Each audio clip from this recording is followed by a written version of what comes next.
Esse momento é importante para a nossa vida, momento em que a gente vai refletir um pouco sobre a palavra de Deus nessa manhã.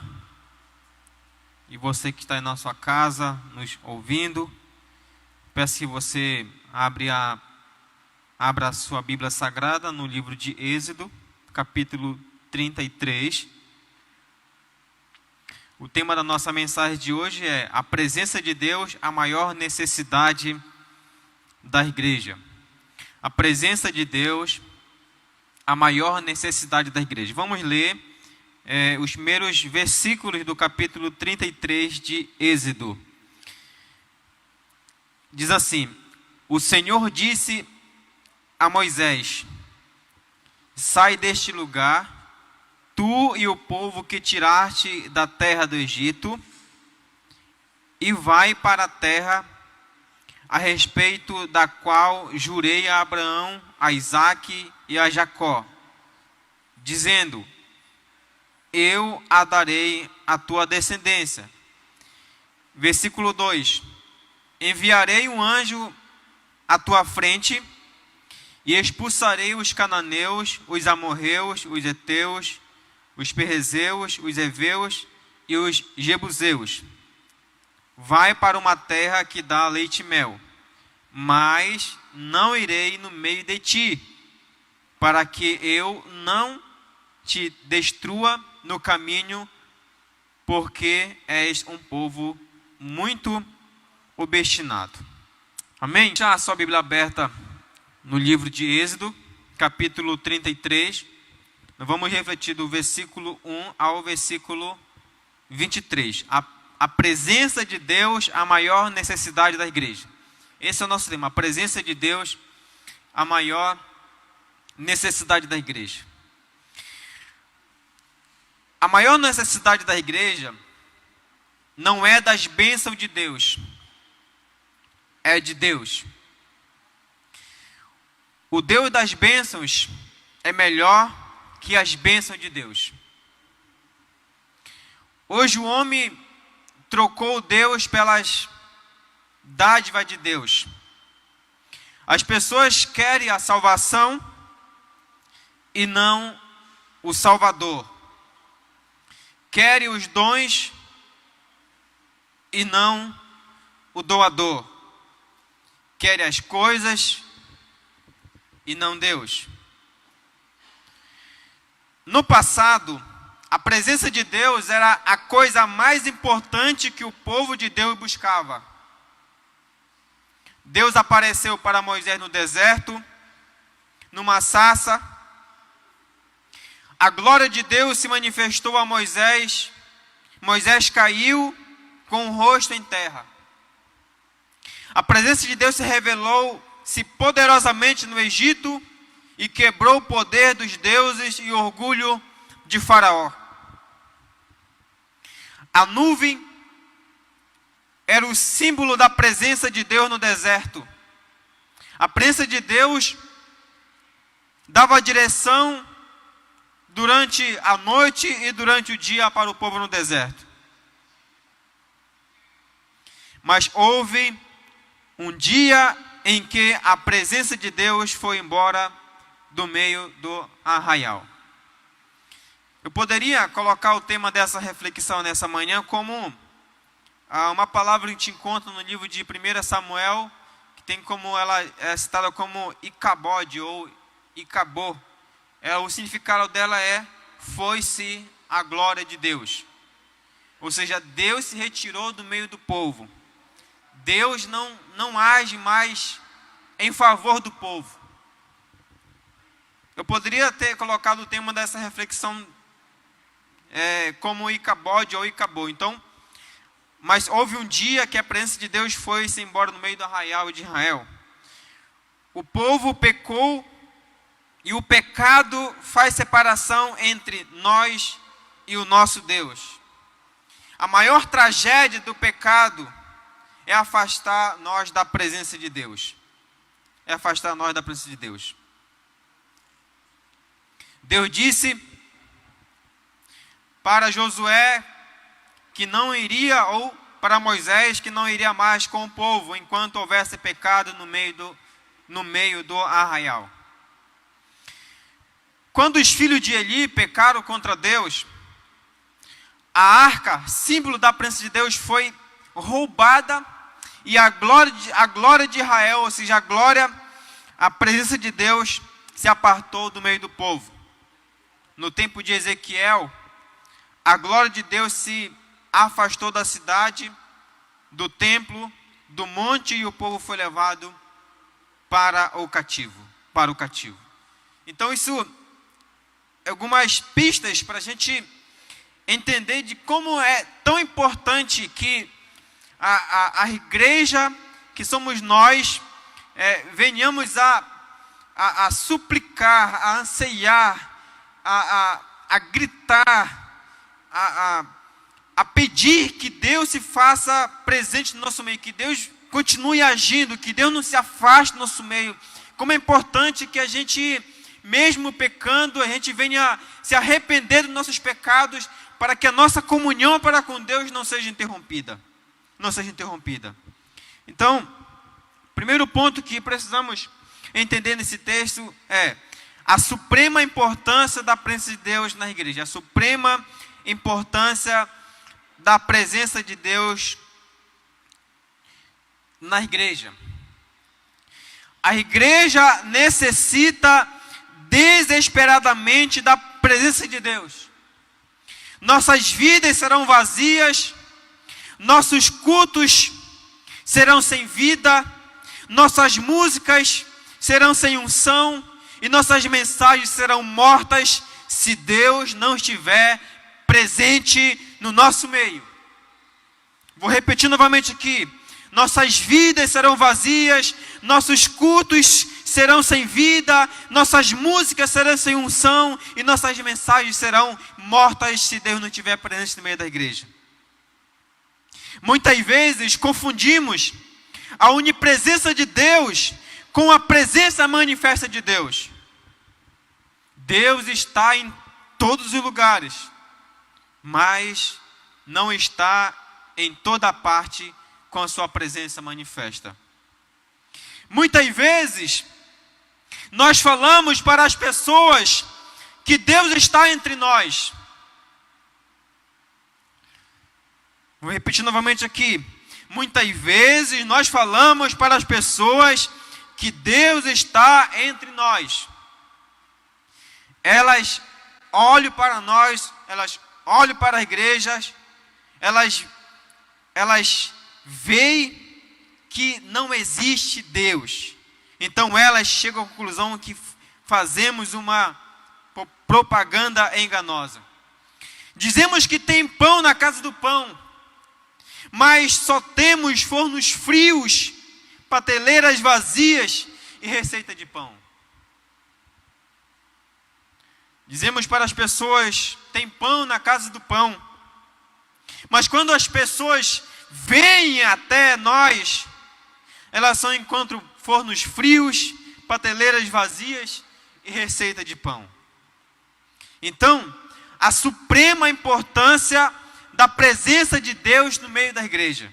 Esse é o primeiro ponto que aprendemos nessa manhã. Vamos continuar aqui. Segundo ponto. O pecado afasta a presença de Deus no meio do povo. Eu vou ler aqui o verso 4 do texto, que diz assim. Verso 4 diz assim: quando o povo ouviu esta má notícia, começou a chorar, e nenhum deles usou adornos. Mas qual foi a má notícia que o povo ouviu? A má notícia que o povo ouviu foi esta. Versículo 3: mas não irei no meio de ti, para que eu não te destrua no caminho, porque és um povo muito obstinado. A má notícia que o povo ouviu foi a seguinte. Se você voltar aí na sua Bíblia Sagrada, no versículo 1 diz assim: o Senhor disse a Moisés: sai deste lugar, tu e o povo que tiraste da terra do Egito, e vai para a terra a respeito da qual jurei a Abraão, Isaque e Jacó, dizendo, eu a darei à tua descendência. E Deus falou, enviarei um anjo à tua frente, e expulsarei os cananeus, os amorreus, os heteus, os perrezeus, os heveus e os jebuseus. Vai para uma terra que dá leite e mel, mas não irei no meio de ti. Então, qual foi a má notícia que o povo ouviu? Deus está mandando que Moisés pegue o povo que ele tirou do Egito e ele vá para a terra de Canaã, a terra que manava leite e mel. Mas Deus falou assim, por causa do pecado de vocês, eu não irei com vocês e eu enviarei um anjo na frente de vocês. Quando o povo ouviu essa notícia de que Deus não iria com eles e que Deus ia enviar um anjo na frente, o povo, o versículo 4, ouvindo essa má notícia, começou a chorar e nenhum deles usou adornos. Então vamos lá. O pecado afasta a presença de Deus no meio do povo. A impaciência levou o povo a buscar outros deuses. O povo saiu do Egito, Deus manda ele para o deserto. Quando ele chega no deserto, que Moisés e Josué estão no monte orando, durante ali aproximadamente uns 40 dias, o povo, ele se torna impaciente, né? E agora, o que eles vão fazer?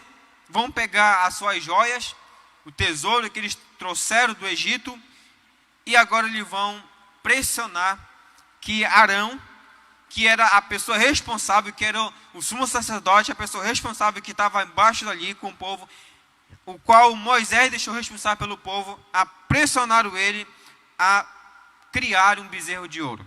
Então Arão fez um bezerro de ouro e eles passaram a adorar esse Deus. Você vai ler, você vai encontrar essa informação no versículo 4 do capítulo 32. Diz assim, ele os recebeu e deu suas mãos e de uma forma, e deu forma ao ouro, e cingiu, fazendo dele um bezerro, e fundiram, e então eles exclamaram, ó Israel, aí está o teu Deus, que te tirou da terra do Egito. Entregaram-se à prática ostentiva de pecado, bebedeiras e danças, rebelaram-se contra Deus, abandonaram a Deus, e desprezaram-se e desviaram-se do seu caminho.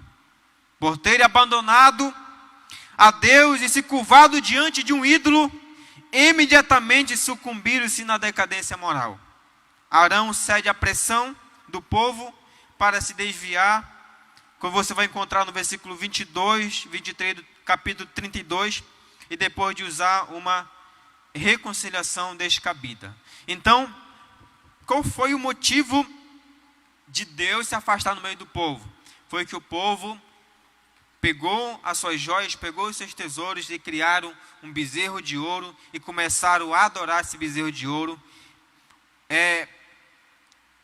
como ele se fosse um Deus. Ou seja, o Deus de Israel, o Supremo, o Eterno, o grande eu sou, aquele que livrou eles com mão forte do Egito, aqueles que sustentou ele durante os 400, 300 anos ali no Egito, aqueles que livrou eles das 10 pragas no Egito, o Deus eterno, o grande eu sou, que abriu o mar vermelho, e que guiava eles com uma coluna de fogo durante a noite e uma nuvem durante o dia.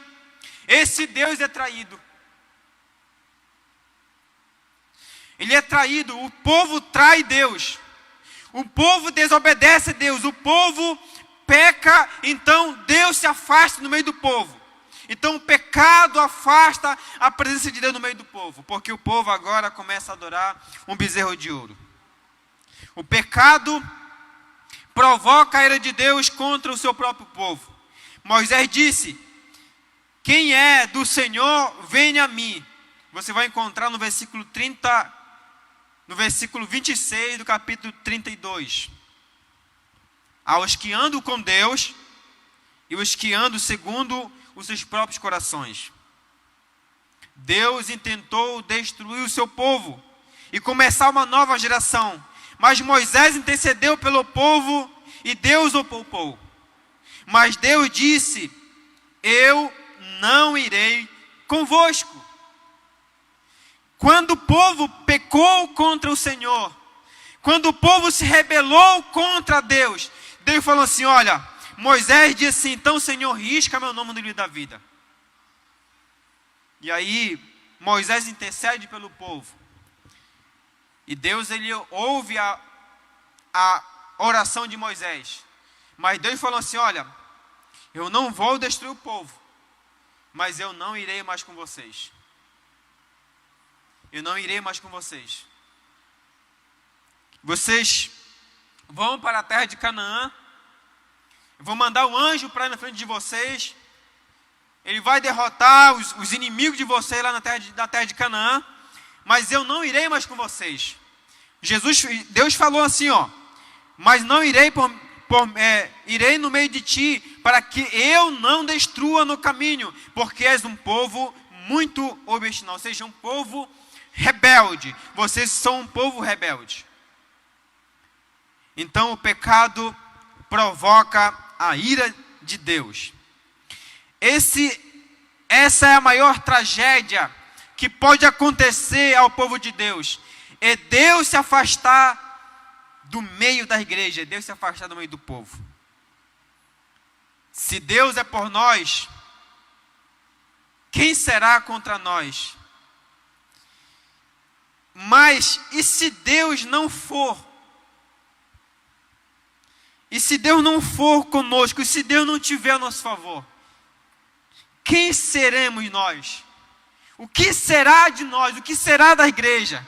Romanos fala isso, Paulo fala assim: se Deus é por nós, quem será contra nós? Mas e se Deus não estiver conosco? O que adianta ir para Canaã? O que adianta ter os inimigos destruídos? O que adianta ter prosperidade? Mas se Deus não estiver no meio do povo, do que adianta? O que adianta ter o anjo na frente se Deus não estiver conosco? O que adianta? De nada adianta. Não adianta termos riqueza, não adianta termos saúde, não adianta termos uma formação acadêmica, não adianta te pregar bem, não adianta te cantar bem, não adianta te ter muitas coisas, não adianta de nada. Se Deus não estiver conosco, se Deus não estiver lutando as nossas lutas, se Deus não estiver no meio da igreja, se Deus não for a nossa prioridade, de nada adianta. Não adianta ter o anjo. Não adianta ter o anjo.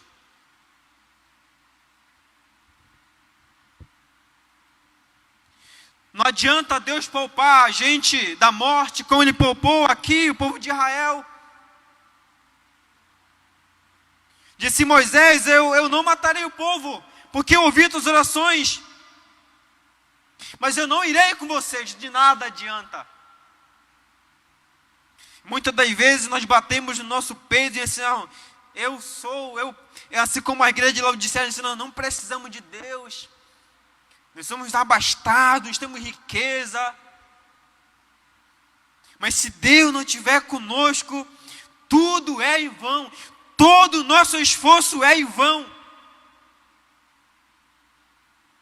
O próprio Jesus falou isso: que adianta o homem ganhar o mundo inteiro e perder a sua alma? De nada adianta desfrutar das maravilhas do mundo, ter uma vida sossegada, ter saúde, ter bens materiais, mas se no final não tiver Deus na vida, se Deus não tiver na nossa vida, de nada adianta. De nada adianta. Deus disse que iria se retirar e se retirou. A nuvem desapareceu. A coluna de fogo sumiu. Os sinais visíveis da presença de Deus desapareceram.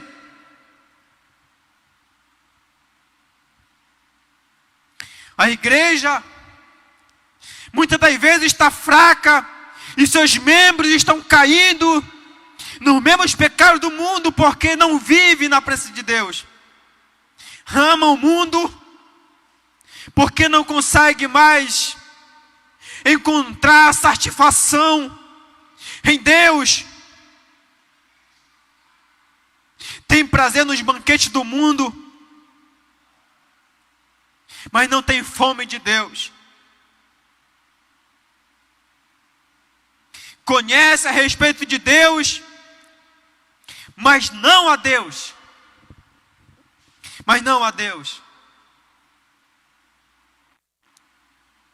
Muitas das vezes nós dizemos assim: o Senhor é meu pastor,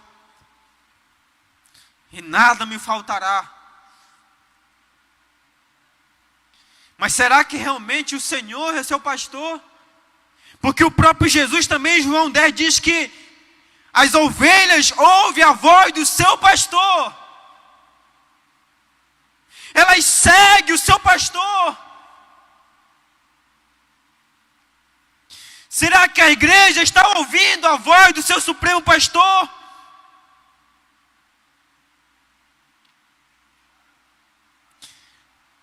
Repito novamente aqui, a igreja dos últimos dias está caindo em mesmos pecados, porque não querem mais viver na presença de Deus, não querem mais obedecer a Deus, guardar os seus mandamentos, não querem mais buscar, confessar seus pecados, amam mais o mundo do que a Deus.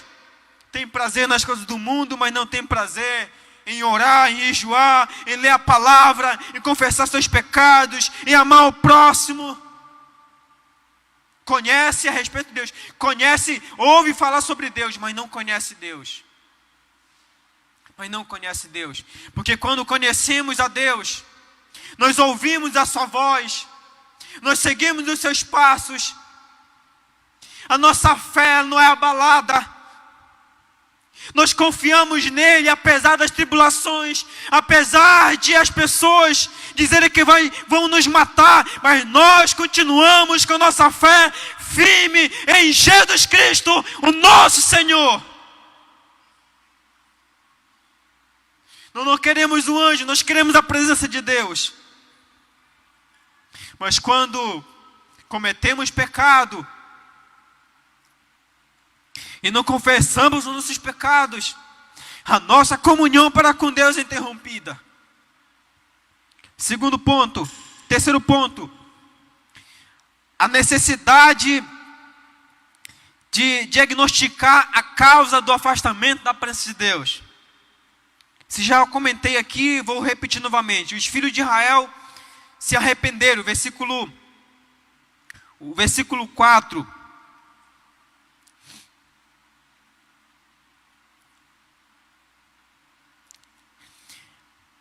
Eles odiaram o que tinham feito, desprezaram-se por isso, compreenderam que havia trazido tragédias sobre suas cabeças, compreenderam a gravidade do seu pecado. O pecado traz vergonha e mácula sobre nós. O pecado ofende a santidade de Deus. O pecado provoca a ira de Deus. Quando o povo redimido de Deus se rebela e peca contra Deus, isso é uma calamidade. Precisamos ter consciência que é por causa do pecado que Deus está se retirando do meio do seu povo. O Deus que fazia milagres tremendos, arrancando o povo da mão do faraó com a mão poderosa, triunfando sobre os seus deuses, e sobre os faraós, sobre os seus cavaleiros que abriam o mar vermelho, não estava mais com eles. Isso os encheu de desalento, isso alarmou e levou a prantear. Quando o povo de Israel, pararam para pensar no pecado que eles tinham cometido, no que eles tinham feito. O versículo 4 do texto diz que eles falam assim, ouvindo essa má notícia, começaram a chorar. Essa palavra chorar tem o sentido de ficaram desesperados. Começaram a prantear, ficaram desesperados. As bênçãos de Deus, as bênçãos de Deus, sem o Deus das bênçãos não tem valor. Canaã sem Deus não tem valor. A terra que mana leite e mel sem Deus não tem valor. A posse da terra sem Deus não tem valor. A comunhão com Deus é a prioridade essencial para termos a vida eterna. Se quisermos a presença de Deus em nossa igreja, precisamos ter coragem para romper com tudo aquilo que nos afasta de Deus. E olha só o que o versículo 5 vai nos dizer. Pois o Senhor tinha dito a Moisés: dizei aos israelitas, és um povo muito obstinado. Se eu subisse no meio de ti, por um só momento, te destruiria.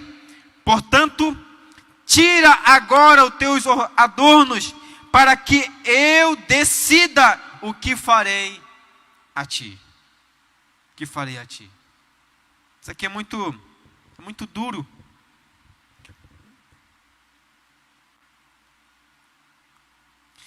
O povo de Israel utiliza as suas joias, utiliza os seus bens que tinham que construir um bezerro de ouro.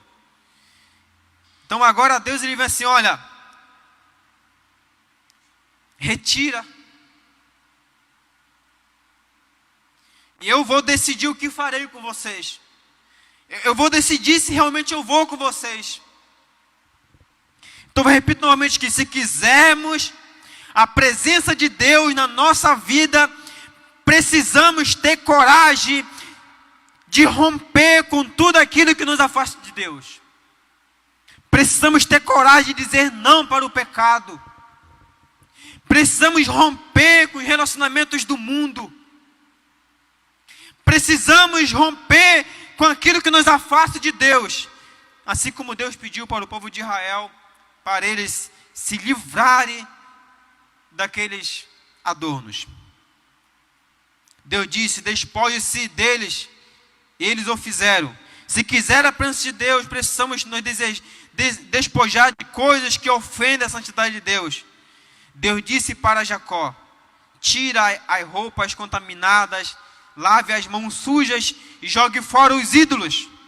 Deus disse para Josué, tira as coisas contaminadas do arraial. Elias removeu Baal, que interpunha entre o povo e as torrentes do céu, ou seja, a chuva do céu caíram. Precisamos chorar pelo pecado e abandonar o pecado. Você tem chorado pelos seus pecados? Quando você peca, quando você comete um erro, quando você realmente faz algo que ofende Deus, a sua comunhão com Deus, você sente tristeza no seu coração? Você se sente triste? Ou você não se sente mais triste? Ou o pecado se tornou algo comum para você? Ou pecar para você é algo normal? Se você ainda sente tristeza no seu coração, se você ainda sente aquela tristeza dentro da sua mente, assim, puxa Deus, eu pequei. Você tem a certeza, é o Espírito Santo de Deus te trabalhando na sua vida. Mas agora quando você peca e não tem mais remorso no coração, não sente mais tristeza, tome cuidado. Tome muito cuidado. Você está num caminho muito perigoso. Muito perigoso. É muito perigoso.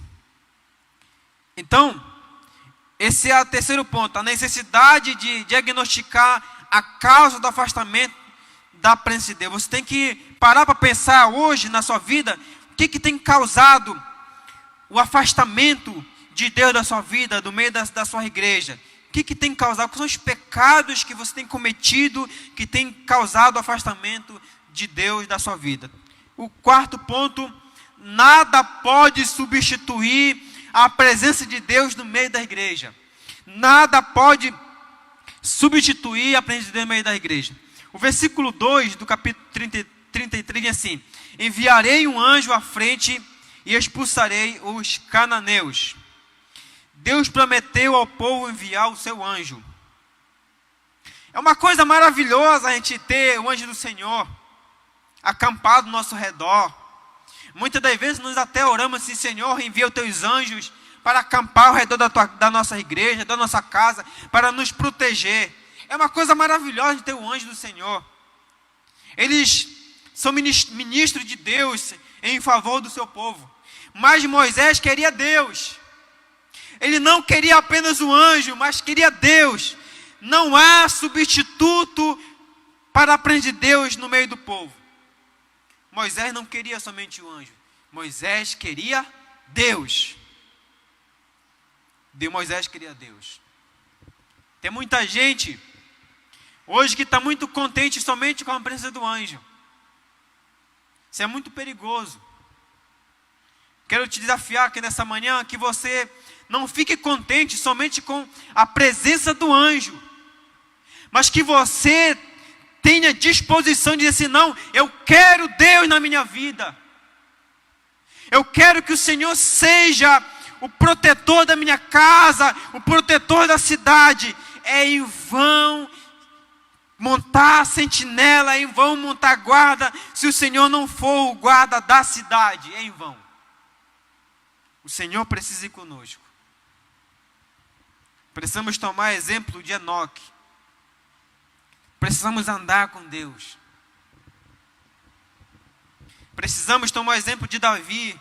Era o homem segundo o coração de Deus, apresentou suas falhas, mas ele se arrependia dos seus pecados, por isso que ele é o homem segundo o coração de Deus. Deus prometeu a eles vitória. Deus prometeu a eles a exterminar os povos daquela terra. Eles teriam vitória com seus inimigos, mas não comunhão com Deus. Olha aqui que impactante, irmãos. Uma coisa é você ter Deus na vida e uma coisa é você ter vitória. O anjo daria vitória, mas ele não tinha comunhão com Deus. E Moisés não queria apenas vitória, ele queria Deus. Ele não queria apenas as bênçãos, ele queria o abençoador. Canaã sem Deus é uma terra estranha. Nada substitui Deus em nossa vida. Nada substitui Deus em nossa vida. Moisés não queria somente o anjo, Moisés não queria somente a vitória, Moisés não queria somente as bênçãos. Moisés queria o anjo, queria as bênçãos e queria a vitória, mas queria Deus, principalmente na vida do povo. E a gente caminha aqui para o versículo 7. Moisés queria o Deus no meio do povo, mas como? Pastor, como buscar de volta novamente a presença dele para o meio do povo? Vamos lá para o versículo 7. Versículo 7 diz assim: Moisés costumava pegar a tenda e armá-la fora, bem longe do acampamento, e chamou-a de tenda da revelação. Todo aquele que buscava o Senhor ia à tenda da revelação fora do acampamento. Versículo 8. Quando Moisés ia à tenda, todo o povo se levantava.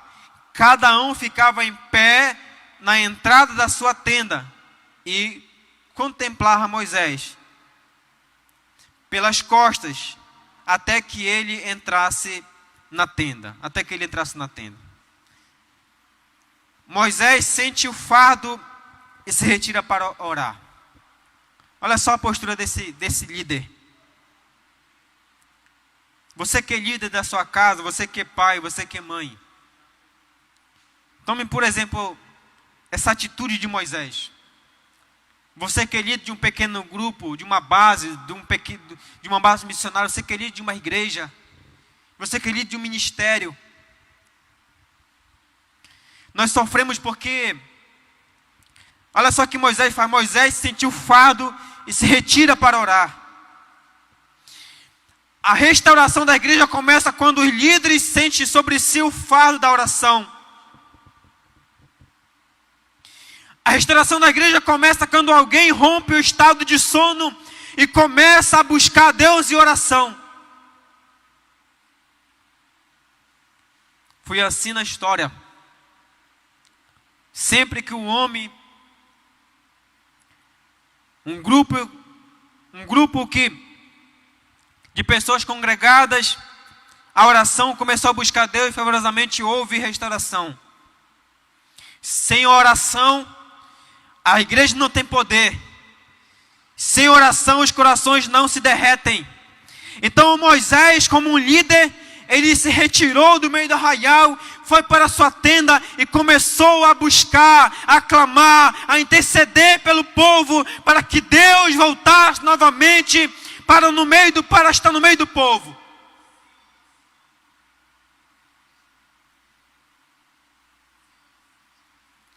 Sempre quando uma pessoa começa a orar, a gente tem o exemplo de moravianos, oraram 100 anos. Sempre quando houve oração na vida da igreja, sempre houve avivamento. Eu quero te deixar algo claro aqui, muitas vezes nós confundimos avivamento com movimento. Nós pensamos que avivamento é culto animado, é louvor extravagante, mas avivamento significa arrependimento, sede pela palavra de Deus, oração, jejum, sede para salvar as almas das pessoas. Isso é avivamento. E avivamento vem quando oramos. Avivamento vem quando lemos a palavra de Deus. Avivamento vem quando arrependemos dos nossos pecados. Avivamento vem quando buscamos a Deus com coração sincero e contrito, reconhecendo quem somos nós e quem é Deus e do que Ele é capaz de fazer. Deus é tremendo. Não basta apenas deixar o pecado, é preciso anseiar ardentemente pela volta da presença de Deus. Não bastava somente o povo abandonar seus pecados, mas eles precisavam, a partir daquele momento, tomar uma atitude, rogar pela misericórdia de Deus, para que Deus voltasse novamente a agir no meio do povo. Moisés estava ansioso para que a presença de Deus retornasse, e assim ele restabeleceu um lugar de oração. Ele não pressionou, ele era espontâneo. O versículo 6 diz que era espontâneo. Todo aquele que buscava o Senhor saía à tenda da congregação. Nem todos foram à tenda da congregação, mas houve pessoas que sentiam o mesmo fardo que Moisés sentiu e foram buscar a presença de Deus. É importante notar que eles não se contentaram em orar em suas próprias tendas. Eles tinham um lugar específico para se reunir em oração. Precisamos nos reunir para orar. A igreja primitiva orava nos lares e também no templo. Outros foram à tenda para orar, mas viram os que tinham fome da presença de Deus entrando na tenda. Não espere que toda a igreja venha orar. Você tem que começar a orar. Não espere pelo seu líder de base, não espere pelo seu pastor, não espere pelo seu líder de ministério a orar. Você tem responsabilidade intransferível de orar pela sua vida, de orar pela sua família, de orar pela salvação das pessoas. O texto diz que quando Moisés foi para a tenda orar, outras pessoas sentiram o mesmo fardo que ele, outros líderes de Israel sentiram o mesmo fardo e foram também orar, buscar a presença de Deus. Como Moisés orava? Moisés buscava a Deus continuamente. Ele era um homem de oração. Ele costumava tomar a tenda e armá-la para fora do arraial. Mesmo diante da crise espiritual do povo, ele mantinha sua íntima comunhão com Deus através da oração. Deus falava com Moisés face a face. Moisés tinha intimidade com Deus. Na oração, não somente Moisés falava com Deus, mas Deus também falava com Moisés. A oração é uma conversa. Não vamos a Deus para falar para Ele aquilo que está no nosso coração. Como Moisés orava? Moisés orava continuamente, sem cessar. Por que Moisés orava? Vamos lá no versículo 13. Diz assim: se achei favor aos teus olhos, rogo-te que agora me mostre os teus caminhos, para que eu te conheça, a fim de que continue a achar favor aos teus olhos, e considera que esta nação é o teu povo, é o teu povo. Ele quer, porque Moisés orava, ele quer conhecer a Deus na intimidade. Rogo-te que me faças saber neste momento o teu povo, o teu caminho, para que te conheças e aches graças aos teus olhos. Moisés quer ter uma intimidade. Moisés quer conhecer os planos de Deus. Ele quer restabelecer a honra da igreja. E considera que esta nação que é o teu povo. Moisés quer que Deus novamente reconheça o povo de Israel como seu povo e caminhe com eles. Ele quer mais de Deus para a sua vida, para o seu povo. Então voltava Moisés para o arraial, porém o moço Josué, seu servidor, o filho de Nun, não se apartava da tenda. Ele queria mais de Deus. Versículo 18 diz assim: então ele disse: rogo-te que me mostre a sua glória. Rogo-te que me mostre a sua glória.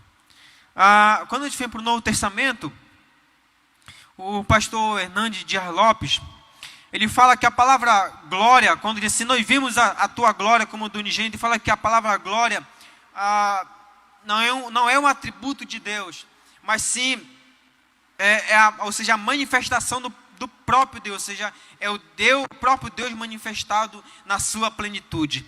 E essa mesma palavra, ela vem para o Antigo Testamento e diz assim: rogo-te que me mostre a tua glória. Mas assim: Senhor, mostre-me o teu poder, mostre-me a tua força, mostre-me a tua misericórdia, a tua bondade, mostre-me o teu favor a favor do teu povo. Então Moisés, ele queria que Deus novamente se manifestasse a favor do seu povo.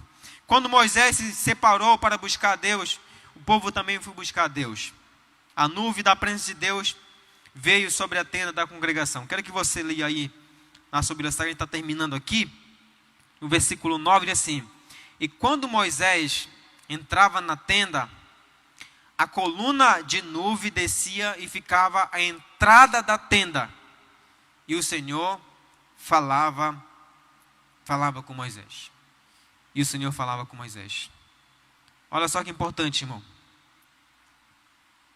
Quando se arrependemos dos nossos pecados, quando reconhecemos o que nós temos feito, quando reconhecemos o grande poder de Deus, e nós buscamos a Deus com um coração sincero, um coração arrependido, quando nós choramos pelos nossos pecados, quando nós clamamos a Deus, quando nós unimos em oração para buscar a misericórdia de Deus, o texto diz que a glória de Deus voltou novamente.